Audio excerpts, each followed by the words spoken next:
All right, Shalom. First and foremost, I want to give all praises to Yahweh, Ba'ashem Yahushai, Waha Rachak Wadash. Double honors to the apostles and elders of Great Millstone, and peace and salutations to the elect of the nation of Israel. Okay? I wanted to get into a quick lesson, basically going over the idea of being forced to prophesy. When the Lord brings this information to us, he brings us into the light of what's going on in this wicked world. We have, the true men of the Lord will have no choice but to speak out against those things that are being done. Okay? Because it's simply written in their DNA. Okay? The Lord programmed certain men to sigh and cry, okay, and to prophesy and to speak his words amongst the children of men. Okay? And so it's important to understand this. I want to get a couple scriptures to back up what I'm saying. Lord willing, this video is edifying. This is Amos chapter 3, verse 6. Shall a trumpet be blown in the city, and the people not be afraid? Now, in the ancient world, when a trumpet was blown in a city, that it was indicative of a war, okay? Either we were being, our walls are being sieged, or we were going to go, on the attack. Well, if you're in the city and your trumpet's being blown, that means that city's being besieged. And so we're blowing that trumpet. Matter of fact, get that in Isaiah. Okay. Isaiah 58:1, it says, cry aloud, spare not, lift up thy voice like a trumpet, and show my people their transgression, and the house of Jacob their sins. That's what we're doing. We're going out on the highways and byways and proclaiming, look, it's time to repent. Yahushua is the only way out. You see? We're showing our people that their transgression against the Lord. Okay, and so that's just to prove that that's that's how we know that trumpet is resembling us, pushing the word. Okay, we're sounding the alarm, so to speak. It says, "Shall a trumpet be blown in the city, and the people be not afraid? Shall there be evil in a city, and Yahweh hath not done it?" You see, we're blowing our trumpet, okay? Matter of fact, we have piped unto you. We have piped unto our people, man. This is Matthew 11:16. It says, "But whereunto shall I liken this generation? It is like unto children sitting in the markets and calling unto their fellows." So imagine, back in the ancient world, they had, instead of grocery stores, facilities run by refrigerators and, light bulbs, they were outside. The stores were outside, and you would have, people going back and forth, walking and buying certain things, food, clothes, things of that nature, livestock. And so there would be children, among them, among those people who were buying things, of course, because there would be families who were purchasing things and stuff like that. And so it says, "It is like unto children sitting in the markets and calling unto their fellows and saying, we have piped unto you, and ye have not danced. We have mourned unto you, and ye have not lamented." That's what our people that's their reactions when we sing this song unto salvation, this new song, which is important, by the way. It's imperative to your salvation. That new song is the only way that the elect are going to be informed, on what's going on. But anyway, it says, "It is like unto children sitting in the markets and calling unto their fellows and saying, we have piped unto you, and ye have not danced." That's what we've done. We've We've sung this song to our people, and they haven't, nodded their heads, nothing. They're like, this is whack, and this is like the dopest song ever. This is the most interesting news that you could bring out. Okay, it says, we have mourned unto you, and ye have not lamented. Okay, so we tell the people about the atrocities that have been done to us. They have no regard. They don't consider. Well, going back to Amos chapter 3, it lines right up. Oops. Amos 3 and 7. You see? It says, shall a trumpet be blown in the city and the people be not afraid? The answer is they should be afraid, but our people aren't. Okay? It says, shall there be evil in a city and Yahweh hath not done it? And see, that's what people don't get, man. All this stuff that you see going on, man, in the world right now. Let's get some examples, man. All right. Not this news. More than 100 UN peacekeepers ran a child sex ring in Haiti, and none were ever jailed. Okay, this is from thestar.com, right?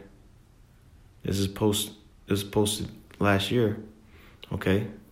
But this stuff is going on all over the place. This is just one incident that was reported. Another example. California. I read this morning. California is their government is now interrogating households that homeschool their children. Okay, because of one simple one judgment that happened, with this Edomite family where they basically, had their children, tied up in chains and stuff like that. Now everybody gets interrogated. You see, all the households in that state. Trump hinting about this country's gonna have to go through a major event in order to so-called quote unquote unify the country, because it's so separated right now. These are foreshadowings. Men wearing heels, man. Men wearing heels as a fashion statement.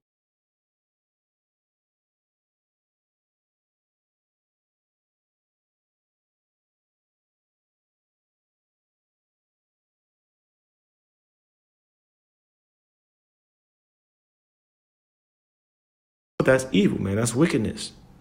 But the Lord did that. You see? The Lord sets up whoever he wants. Okay? And it only makes sense to a spiritual man. Okay? It says, verse 7, surely Yahweh, the Most High, will do nothing, but he revealeth his secrets unto his servants, the prophets.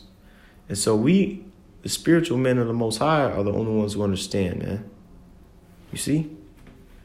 The men of the Lord have the hidden knowledge of these scriptures. Those seals that were loosed in Revelation, the 5th chapter, man, they were loose for our understanding. You see? And so it's our job to interpret those things that were written aforetime, which are for our learning, not for everyone's, but specifically for the learning of the elect, okay, of the nation of Israel. The Lord's not dealing with any other nation. You see? His prophets are the ones who've been endowed with the Spirit, man. Okay, with his Spirit. All right. So, continuing on in verse 8, it says, surely Yahweh, your power will do... in verse 8, it says, the lion hath roared. Who will not fear? Yahweh hath spoken, and who can but prophesy? The rhetorical question is, if you get this word, man, how can you resist? How can you resist to publish it? How can you hold it in? You see? That's why it says in verse 9, published in the places of Ashdod, in the palaces of the land of Egypt. You see? Because when you hear this word, man, you have to act on it. You can't just put it up in a little bottle. You see? And a man of the Lord is going to act on that, man. He can't hold it in. Even if he tries. Like Jeremiah, he tried to hold it in. Let's see what happened with him. I think it was verse 7. All right, this is Jeremiah 20:7. O Yahweh, thou hast deceived me, and I was deceived. Thou art stronger than I, and hast prevailed. I am in derision daily. Everyone mocketh me. So he understood that he was going to get mocked, man. He understood he was going to go through certain things. Guess what, man? The word of the Lord still had to be brought forth. You see? That's what the Lord set him up to do, to preach and teach. You see? And so he couldn't hold it in. You said it right there. You know, thou art stronger than I and hast prevailed, which means he was trying to hold back that temptation of pushing, you know. But the Lord prevailed, you know. And of course, yeah, we're gonna be in derision, man. We're gonna be mocked, okay. But the end, man, it's gonna be on point, okay. So it says in verse 8, for since I spake, I cried out. I cried violence and spoil. And that's what we're crying out, man. We're crying. We've been spoiled, man. Our people have been absolutely spoiled, man. The scripture saying, First Maccabees 2:10. Let me read it real quick. It's not on the blue letter, but I got my apocrypha right here. First Maccabees 2:10 says, what nation hath not had a part in her kingdom and gotten of her spoils pertaining to Jerusalem, man? Okay? Every nation has got up in Jerusalem, you know, got up in Israel, man, and spoiled her, man. You see what I'm saying? Absolutely ravished. That's like somebody take your woman, man, and everybody who was on your football team, one by one, just thrashed her. And I'm talking about this was your high school sweetheart, man. You know, so to speak, because the Lord married us, you know, as a nation, man. We entered into that covenant, okay. And he, you know, we were his, but we fell away from that. You see, and that's the cause of what you see here, destruction. You see. You can read about that at the latter end of Baruch, the first chapter. Okay, it talks about how, you know, we went off, and the Lord, you know, therefore delivered us into captivities. You see. So continuing on, it says, verse 8.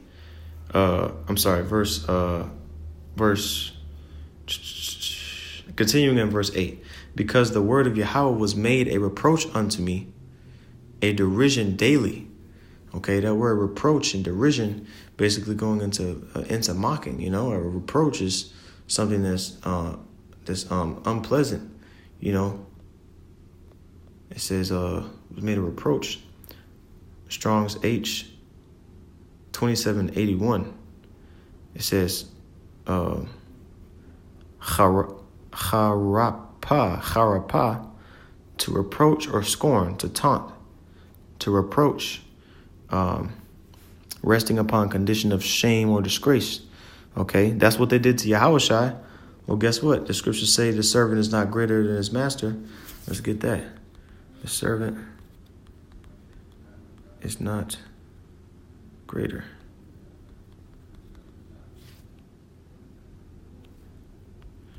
Servant is not greater than his Lord.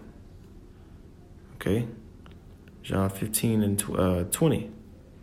Okay, I'm gonna start at verse 18. Okay, it says, matter of fact, I'm gonna start at verse 17, man. All right, it says, these things I command you, that you love one another. Yahushua commanded us that we love one another, man. Okay, be charitable, be brotherly. Okay. Forgive your brother, man. Forgive him, man. Don't hold no damn grudge, okay? Verse 18, if the world